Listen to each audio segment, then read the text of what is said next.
Hey everybody, it's Tripl-L, and now let's talk some One Piece. This week there's no One Piece, but in exchange we've got some information coming out of Japan, and from what it looks like it could be information from the Wano arc.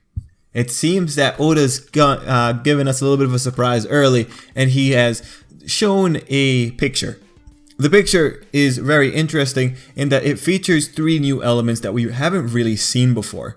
So suffice to say, there will be spoilers. This is pretty much a preview of some of the elements coming in the Wano arc. That's definitely what we can assume from this. I was just looking through for any translations, but nothing too big has popped up yet. That said, this is most likely Wano arc. We can actually be pretty guaranteed that this is Wano arc. Anyway, yeah, here's the image. So, pretty cool stuff. The 3 elements that are of interest are the male, the female, and the monster behind it.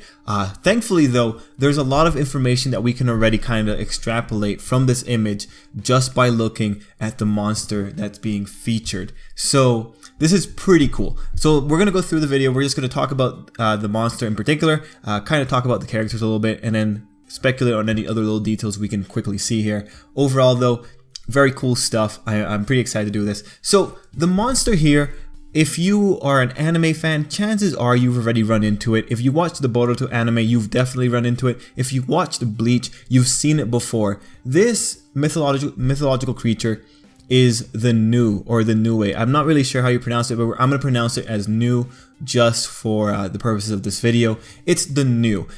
It is a Japanese yokai. It is a monster exclusive to Japanese mythology.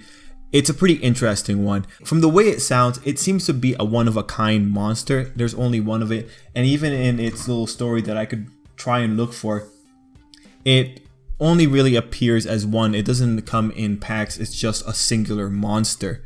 So pretty cool to have it here. I guess the Nu is a big deal for Japanese mythology because at this point, like, everyone has touched on it. Bleach has it. Like I said, Boruto recently featured it, and now One Piece is also showing it. Oh, and just in case you're not aware, Bleach Zabimaru was initially modeled after a Nu. So we know it's a Nu because it has the body of a tiger. It has the face that's typically resembling of a monkey. This one is a bit more demonic in its, or a bit more Oni-like in its presentation, and they're typically drawn with the tail of a snake.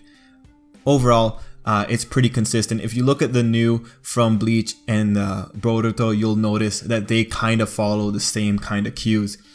The chances that this is the Nu, it's not even a question. Now, let's just start talking about the mythology of the Nu in general. The Nu was a creature that went out of its way, or it was associated to failing health. It was associated to bad dreams. It was a dangerous monster for the people, or for the emperor that was featured in its myth. So when you have it here, you look at it, you see that it has flames on it. That property doesn't seem to be really matching up with what I've read from the few myths that I tried to look for, but it's the fact that it's still kind of emanating some kind of power. You know, that's kind of consistent. The Nu in the original myth, it was associated to smoke. So seeing a bit of a switch up here, who knows, Oda might be referencing a slightly different myth, or he might just be giving it some kind of flair for his side. But what's actually pretty cool is the story of who ultimately killed the Nu. So in the story, or just the general myth, the people that killed the Nu, they were armed with a bow and arrow. The arrow had been shot into a giant black cloud where the Nu was supposedly, and it hit the Nu, and then it fell out of the cloud.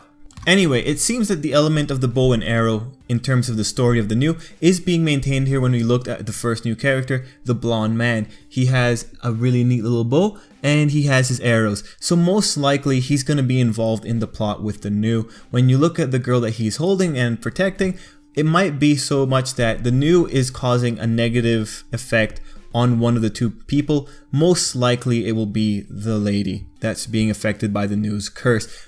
So the basic assumption there is just, if we're taking cues from the myth of the Nu, it means that the blonde guy is sworn to this girl to some degree. Whether or not he's royalty himself or he's someone of import doesn't really matter, but he's most likely the one that's in direct conflict with the Nu, since he has the arrows. And if we're going off the cues of the myth itself. As for the lady, there's not really much we can try and parallel her to in terms of the myth, because in the myth it was originally an emperor that was being tormented by the new and his health was failing.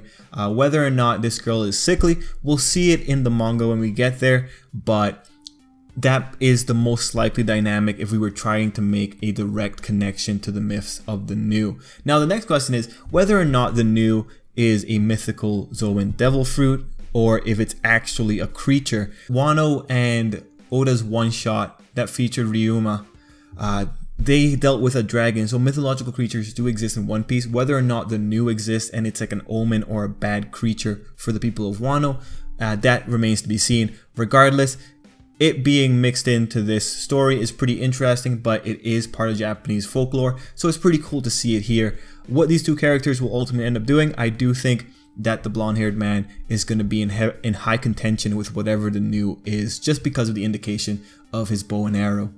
Now the next thing that we do see here are that we have 6 of the Straw Hats. It's very interesting that the old trio isn't here, so Robin, Brooke, and Frankie, but that might just be... Actually, yeah, that might just be because we ran out of space. Regardless, we have Sanji there, so hey, we know that we're going to get a nice ending for the Whole Cake Island arc at the very least. Now, in terms of other elements that we could possibly look at here, just the amount of flowers in the background. So if we look at the background, that flower right there, it looks a lot like a water lily or a lotus. I haven't been able to find a perfect match for it, but it's most likely one of those two, since those flowers are associated with Eastern culture to some degree. So, you know, a lot of cool little details here. The new is the one that I'm very interested about because that one has a pretty cool mythological story, I think. And seeing the man there with the blonde hair and his bow and arrow, it does tell me that there is, like, he's most likely the one who's in direct contention with that creature. But this is pretty interesting. I do wonder, like, who are these characters? Are they, for instance, characters that are exclusive to a flashback, or are they characters that we're going to be dealing with in real time? It's going to be pretty interesting to see, because we know that Wano has the structure with the Shogun and Kaido, and it's just interesting that we're getting what seems to be a separate plot point in all of this. But yeah, it'll be very interesting to see what actually happens in Wano. This is a pretty cool little preview. Anyway guys, let's end it there. Thanks for watching. Just a very quick One Piece video. I hope you enjoyed. Until next time, I hope you have a great day.